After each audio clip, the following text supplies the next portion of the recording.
Hello, friends. Welcome back to my session of Lockdown Tales. I bring today Ketki Kodhare Jaikar. I'm bringing to you another story, SEEMA, which means the limit. Friends, I learned legal principles at the law college. However, the principles of life I learned from my clients. What I learned at college was knowledge. What I learned from my clients was wisdom. Friends, now with SEEMA. Most of our Indian marriages are arranged marriages, being arranged by elders, common friends, and general busybodies of the community. Seema too was no exception to this rule. Arvind was a graduate, had a permanent job with a big company, had two elder married sisters and elderly parents. Seema had to live with her in-laws at Girgaon after marriage. From Lalbagh, Seema shifted to Girgaon. The standard of living was same. The economic status was similar.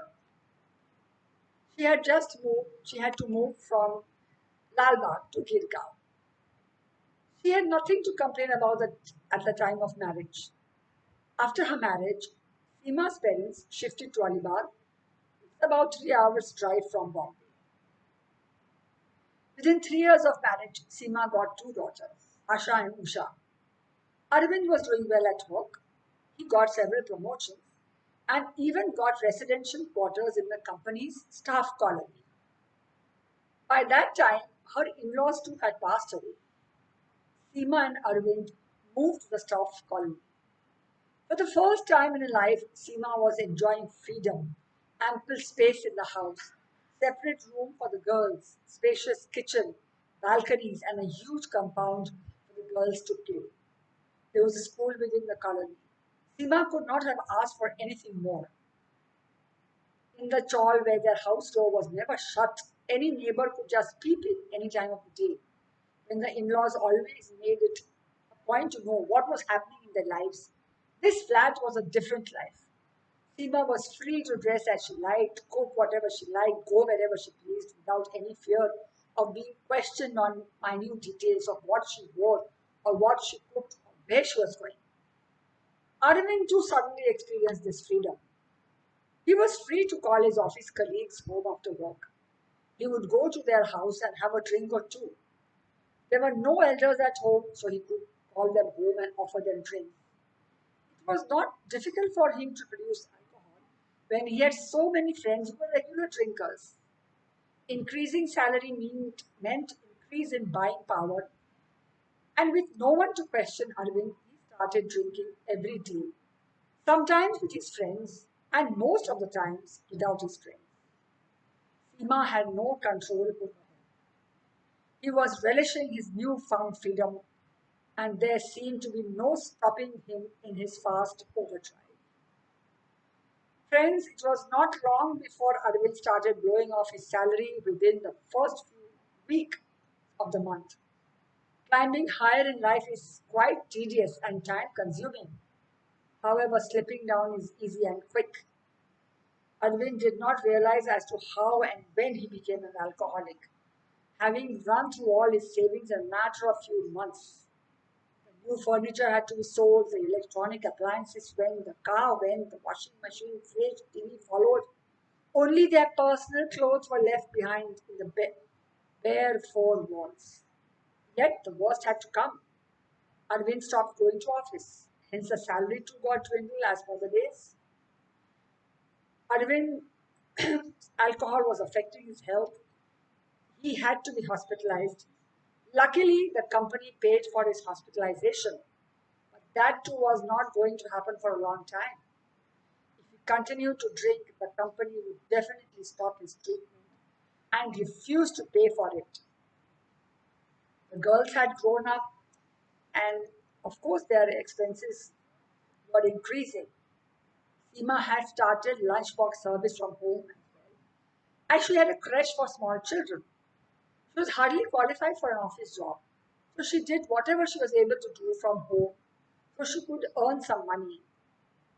Her enterprise too was short lived since Arvind's alcoholism had gone beyond control and he would create a scene when the parents came to drop their little children. They were mortally afraid of this drunken man who had bloodshot eyes. Oh overgrown beard, always was shabby and always abused them with the choicest of abuses. The creche had to be shut down. Because of Arvind's violent behavior and demanding attitude, she could not cope up with the lunchbox service, which too had to be shut down. Seema had no one to turn to during these testing times. Relatives and siblings do help each other in times of illness or accident or any natural calamity. However, no one now had time for this self inflicted tragedy caused by excessive drinking.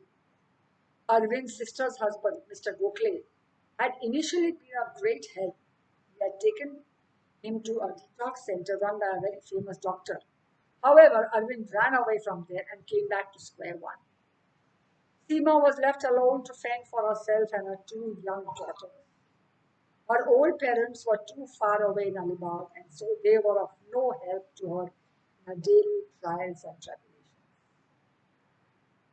Things had gone from bad to worst. Arvind had almost stopped going to office. He used to come home drunk late at night and start drinking as soon as he would get up at noon. Seema's life had become a drudgery for her. At least Mr. Gokhale, her brother-in-law, used to pay her children's school fees. Then the worst thing happened one night. Arvind came home very late as usual. It was well past midnight. Seema opened the door, not knowing that Arvind was not alone. Arvind was dead drunk as usual. However, there were two ruffians accompanying him. They too were drunk. Arvind shouted for the girls to come out. Both the girls were studying for the exams and were awake. Listening to Arvind shouting so loudly, they quickly came out in the hall. What tamasha was going up next? This was the question uppermost in Seema's mind. She did not have to wait longer for the answer. The girls came out. Arvind shamelessly pointed out to the girls and very brazenly told the two ruffians that since he was unable to pay cash for the liquor which he had purchased at their gutta for the past months, they could take their payment in kind from the girls or their mother. All three of them were stunned into silence. They just froze, rooted to the places where they were standing. They could see the ruffians advancing, and suddenly all of three of them started shouting and screaming as loudly as they could. The neighbors were aware of Arvind's misbehavior, but Seema and her girls had always quietly borne their misfortune. But today Arvind had crossed all Seema of human decency. Seema opened the door and ran out on the landing and pressed the doorbell of the neighbor. The girls ran out into the balcony and shouted for the watchman. In a moment, the whole neighborhood was awake, and before the ruffians could blink their eyes, the watchman and the neighbors had invaded the house. The ruffians, although drunk, were smart enough to know when to beat a hasty retreat and quickly ran away.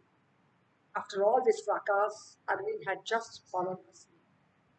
The neighbors politely, very politely went away, not before realizing what could have happened had they not come on time.